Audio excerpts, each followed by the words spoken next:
What's up, guys? How are we doing? Oh my goodness.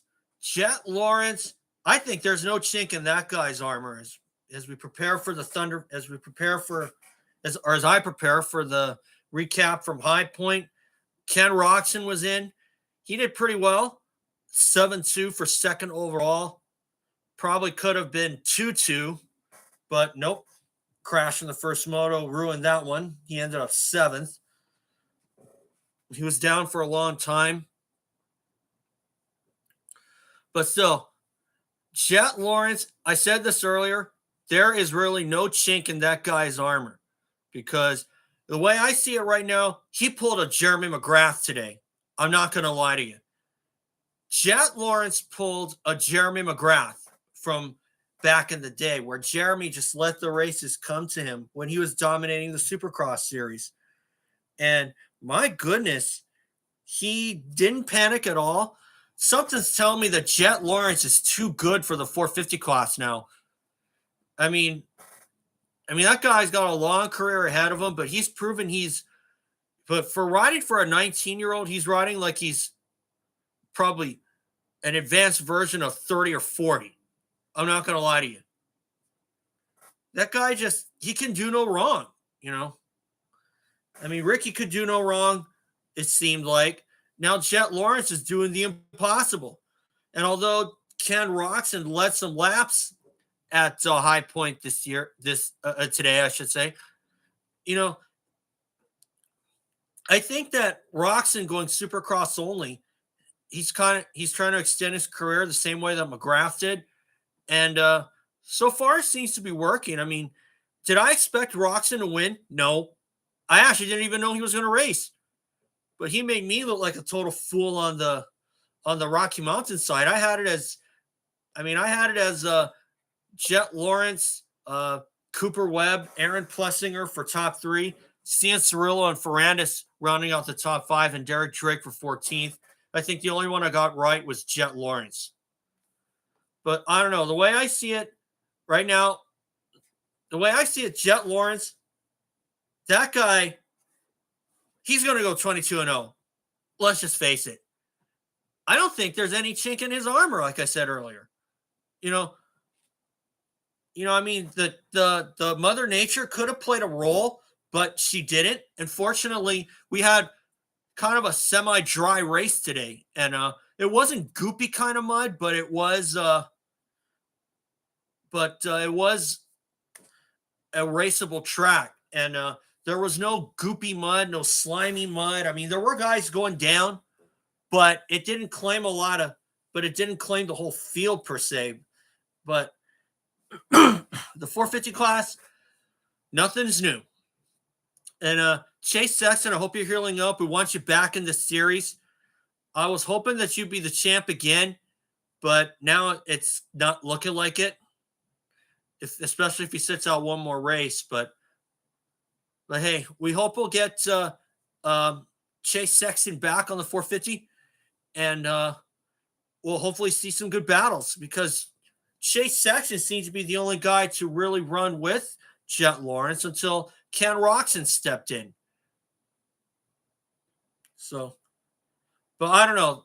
But Jett, I think, is too good for the 450 class. I know this may sound a little bit premature because, you got guys like Eli Telmack, Jason Anderson, and Justin Barsha on the sidelines.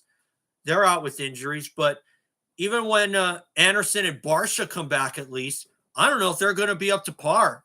My gut tells me no. But we'll see what happens as we get to Redbud.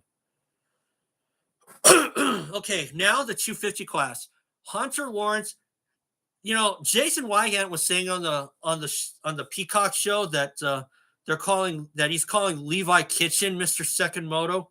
No, Hunter Lawrence deserves that title more. I'm going to say that now because every time Hunter Lawrence has won a second moto, he's won the overall. And the first moto didn't go really well. He ended up third, but he got hung up behind Joe Shimoda on the first lap. And it wasn't really Hunter's fault either.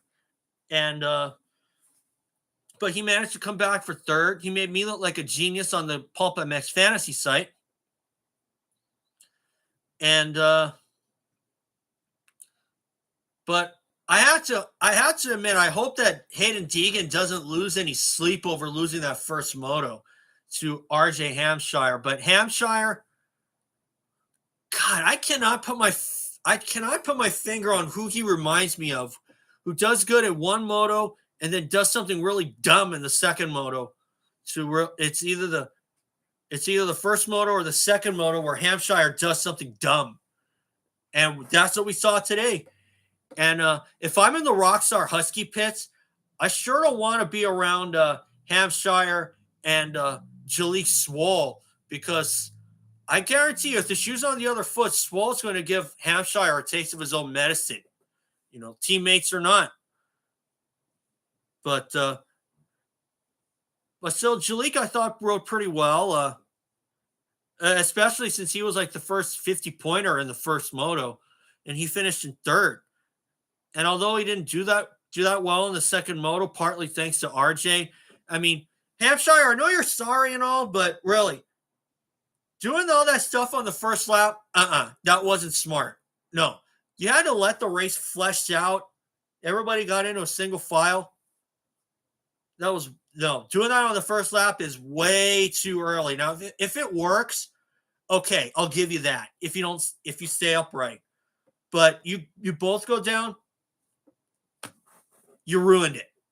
You ruined your day. And Hayden Deegan got caught up in it. So I guess if there's a positive that RJ took from that, Hayden Deegan didn't take the overall. But hey, like I said in a prior live stream, do not tell me that Hayden Deegan's not going to win a motocross race this season, because he will. I guarantee it.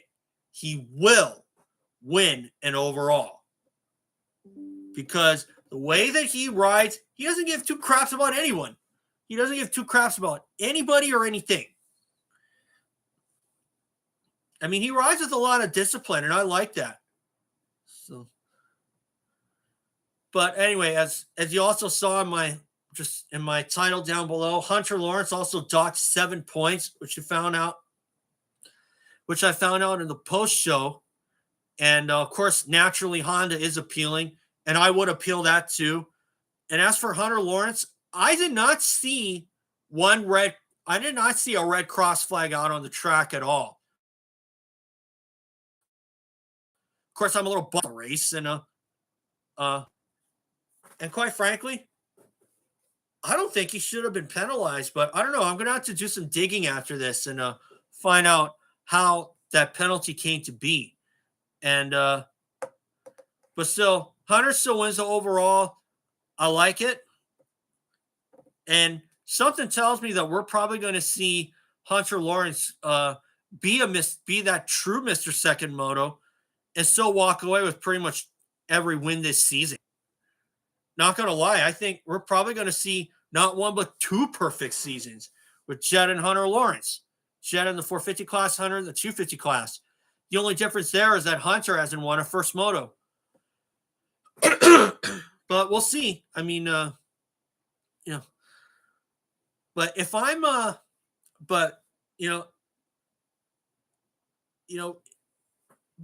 disappointment of the day has got to go to Justin Cooper. I mean, crashing in the first moto, or not first moto, but the practice session, didn't even line up for the day. You can stick a fork in his title chances, because I think it's over for him. I don't think he's going to win the 250 motocross championship, which is a real shame too. Because if Hunter Lawrence didn't win this title, I probably would have picked Justin Cooper to win it. But like I said before, Justin Cooper has got Jimmy Button written all over him. I mean, the guy can win races. He can lead a long time. But the fact that he makes these little mistakes like that, that's going to really kill him, just like RJ Hampshire did today. And, but man, that's like, but I hope that, but supposedly, Justin Cooper took a shot to the throat from his bike, but supposedly he was walking around, so that's a good sign. I'm very certain that he'll evade an injury, but even though he was taken off on a gurney, but you know what? I don't know. I think the bike got bent up more than Justin Cooper did. That actually happened to me when I was trail riding a couple weeks ago. And the only difference was, though, I went over the bars like this on a trail ride. And see Thyri saying you got a good point. Thank you. You know what?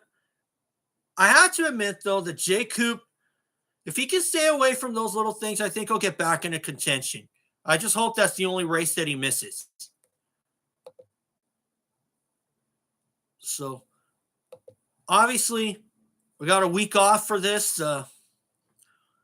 Obviously, we got a week off for the motocross series, and man, I hope that the rest of the field can think of something to stop the Lawrence freight train, not just Hunter, but Jett. And of course, Jett Lawrence tied David Bailey for most moto wins to start at 8 in a row. And Weege even touched it on the broadcast, saying that Grant Langston had the record of 4 in a row back in 2001 in the 125 class at the time. And hey, Grant, shout out. Grant Langston, shout out. Happy birthday. So obviously we're going to have to wait 2 weeks. And of course we race at Redbud July 4th weekend. So the way I don't know, the way I see it right now, Jett Lawrence has got the 450 class completely covered. And even when guys like Anderson and Barsha come back, I don't think they're going to be up to par. And I think Jett could possibly take it 22-0. But as for Hunter Lawrence, he could go 11-0 in overalls, the way I see it. I mean, because if the guy has a bad first moto, he'll win the second moto. But for that to happen 4 times in a row, I can't remember if that's ever happened before, honestly. So obviously we'll have to wait a couple weeks. So I don't see anybody in here. So anyway, guys, that's all. And I will catch you later in 2 weeks. See you soon.